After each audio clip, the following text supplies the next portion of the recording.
Welcome to the 12th day of Keep a True Lent, the Unity Way. Let us open in prayer.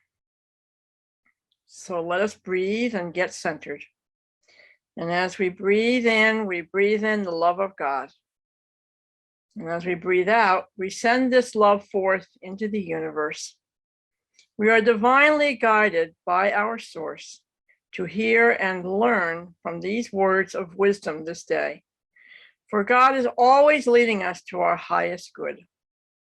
We are so blessed, and so it is. The lesson for today from Unity co-founder Charles Fillmore's book entitled Keep a True Lent is will. Please read John chapter 1, verses 1 to 18, which accompanies today's lesson. The will is the executive power of the mind. The commandments of Jesus teach the Father's will. Those who keep them are therefore at one with the will of God. It is possible to get very close to the kingdom of heaven by doing good works and surrendering to spirit the various faculties of the mind.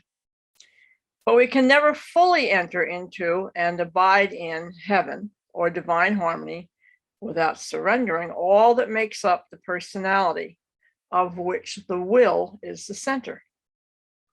The will may be said to be the man, because it is the directive power that determines character formation. When man wills the will of God to be done, he forms spiritual character. The use of the regenerate will is for the sole purpose of spiritual unfoldment. When the will of man adheres to wisdom faithfully and carries out in its work the plans that are idealized in wisdom, it creates in man a consciousness of harmony and peace. Spirit breathes into such an individual continually the necessary inspiration and knowledge to give him superior understanding. I bring the divine will to bear in my consciousness by understanding, by appropriating universal wisdom, by affirming not my will, but thine be done. God is potential, unformed will.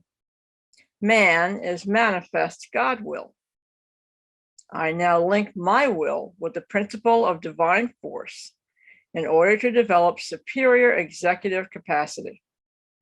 After this manner, I am swiftly bringing forth faculties that under the slow action of mortality would take ages to develop. I affirm the will of God is uppermost in my consciousness, and I am glorified in my understanding. Today, I invite you to meditate on these words.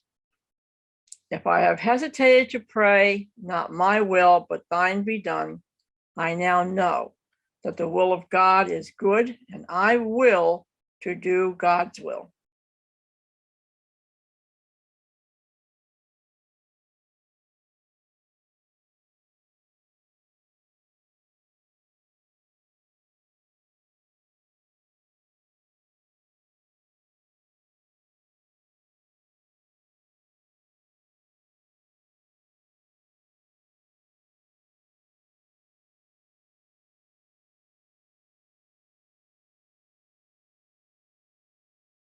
And so it is.